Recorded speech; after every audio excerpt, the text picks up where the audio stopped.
मुगल बादशाह अकबर और उनके नवरत्न बीरबल के किस्से काफी मशहूर हैं। आइए सुनते हैं उनका एक नया किस्सा। सोने की बाली। एक दिन की बात है। बादशाह अकबर के दरबार में सुबह सुबह एक सेवक सफाई कर रहा था। जब वो एक फूलदान की सफाई करने लगा तो अचानक वह फूलदान उसके हाथों से फिसलकर जमीन पर जा गिरा और टूट गया।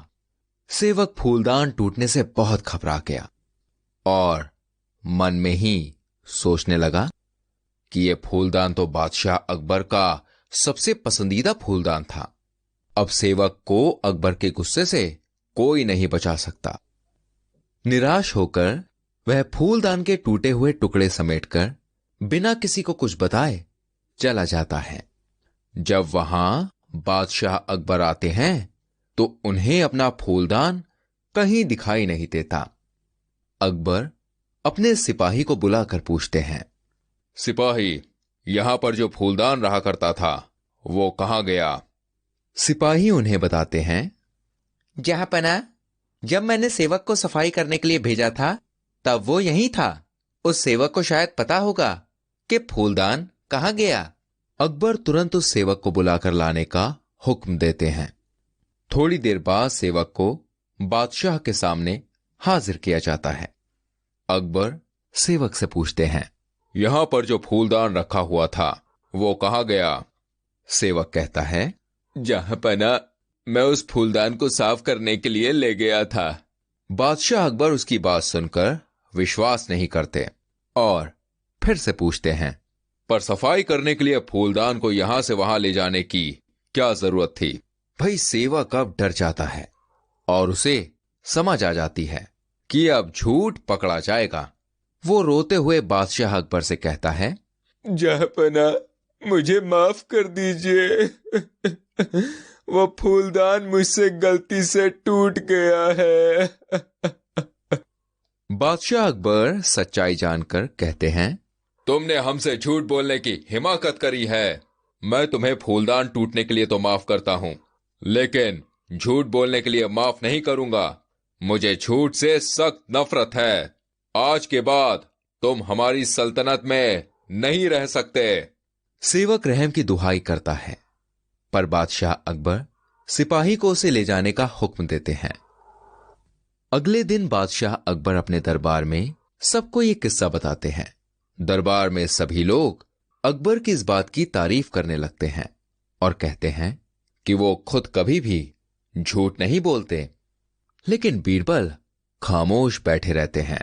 जब अकबर की नजर बीरबल पर पड़ती है तो अकबर बीरबल से पूछते हैं, बीरबल, तुम खामोश क्यों हो? तुम्हारा क्या कहना है?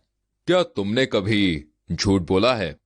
बीरबल बोले, जहांपना, ऐसा कोई नहीं होता जो कभी जिंदगी में झूठ ना बोले।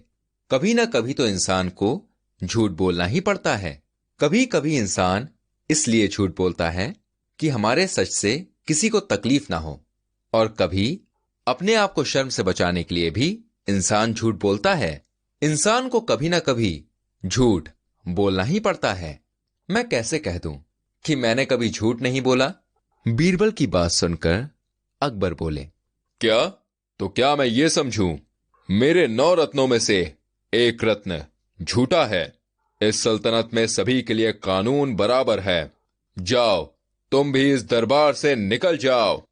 बीरबल बोले, लेकिन जहांपना, मेरी बात तो सुनिए। अकबर बोले, हम कुछ नहीं सुनना चाहते, चले जाओ। फिर बीरबल वहां से चले जाते हैं। भाई फिर क्या था? बीरबल अब सोचने लगे कि जहांपना को अब कैसे समझाया जाए, और फिर बीरबल अपना दिमाग चलाने लगे और बहुत सोचने के बाद उन्होंने एक गेहूं की बाली ली और सेवक को बुलाया और सेवक से कहा, सेवक राम, ये गेहूं की बाली लो और शहर का सबसे अच्छा सुनार ढूंढो और एक ऐसी ही गेहूं की बाली सोने की बनवा कर लाओ। पर ध्यान रहे, गेहूं के दानों से लेकर बाली तक सभी सोने का होना चाहिए। सेवक बोला, जी हुजूर, मैं अभी जाता हूं। और कुछ दिन के बाद वो सोने की बाली लेकर अकबर के दरबार में गए। अकबर बोले, तुम्हारी हिम्मत कैसे हुई दरबार में आने की? तुम्हें यहां आने से मना किया था ना? बीरबल बोले, जहांपना, मैं यहां किसी ओहदे की हैसियत से नहीं, बल्कि मैं एक नागरिक की हैसियत से आया हूं। मैं आपको दुनिया की सबसे अमीर सल्तनत का बादशाह बनाना चाहता हूं। ये देखिए, सोने के गेहूं की बाली। भाई बीरबल की यह बात सुनकर अकबर और वहां मौजूद सभी लोग बड़ी हैरानी से उस बाली को देखते हैं। अकबर कहते हैं, ये तो सचमुच सोने की बाली है। तुम्हें ये कहां मिली? बीरबल बोले, जहांपना, ये कोई साधारण बाली नहीं है। ये मुझे एक ज्योतिषी ने दी थी, जो बहुत कड़ी तपस्या के बाद उन्हें मिली थी। जहांपना, वो कोई साधारण ज्योतिष नहीं था। एक दिन वो ज्योतिष मुझे नदी के किनारे मिला, और वो ज्योतिष वहां नदी के पानी के ऊपर चल रहा था, ठीक इसी तरह से जिस तरह से हम जमीन पर चलते हैं। अकबर हैरान होकर पूछते हैं, अच्छा, इतने महान ज्योतिष हैं? तो फिर चलो, देर कैसी है, इसे अभी खेत में बो देते हैं। बीरबल बोले, हां हां जहांपना, मैंने इसका इंतजाम पहले से ही करके रखा है। मैंने इसके लिए एक बहुत अच्छी जगह देखी है। हम कल सुबह इस बाली को वहीं बोएंगे। बीरबल की बात सुनकर अकबर बोले, हां बीरबल, हम कल सुबह ही इस बाली को बोएंगे, और ये सबको बता देना कि हम ये सोने की बाली उस उपजाऊ जमीन पर बोने वाले हैं। बीरबल बोले, जी जहांपना, मैं कल सुबह ही आ जाऊंगा सबको लेकर। फिर अगले दिन अकबर और बीरबल बहुत से लोगों के साथ उस जगह पर आते हैं। बीरबल बोलते हैं, जहांपना, ये है वो जगह जिसके बारे में मैं आपको बता रहा था। अकबर बोले, बीरबल, तो देरी क्या है, इस बाली को जाकर बो दो। बीरबल बोले, नहीं नहीं, मैं नहीं जहांपना, मैं इसे नहीं बो सकता, क्योंकि इस बाली को वही बो सकता है जिसने कभी झूठ नहीं बोला हो। मैंने तो कई बार झूठ बोला है। आप ये काम किसी और से करवा लीजिए।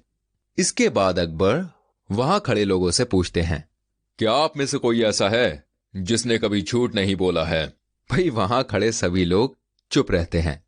आगे कोई नहीं आता है। अकबर बोले, हमें ये उम्मीद नहीं थी। बीरबल बोले, जहांपना, अब आप ही एक ऐसे शख्स हैं जिसने कभी झूठ नहीं बोला, तो आप ही इस बाली को बो दीजिए। भाई अकबर बहुत हिचकिचाते हैं और कहते हैं, मैं कैसे? मैंने भी तो कभी ना कभी झूठ बोला है, बचपन में या फिर कभी और।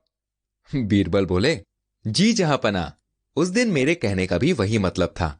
इंसान को कभी ना कभी झूठ बोलना ही पड़ता है, किसी को ठेस ना पहुंचे इसलिए, या फिर शर्मिंदा ना होना पड़े कभी इसलिए, और कभी कभी किसी अच्छे काम के लिए भी झूठ बोलना पड़ता है। और हां जहांपना, मैंने वो बाली शहर के सुनार से बनवाई थी। ये मुझे किसी ज्योतिष ने नहीं दी थी, मैंने आपको समझाने के लिए ऐसा किया था।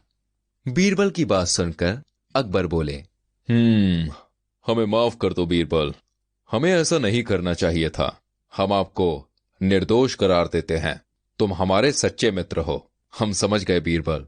और इस तरह अकबर को अपनी गलती का एहसास हो गया, और अकबर ने उस सेवक को भी माफ कर दिया जिससे वह फूलदान टूटा था।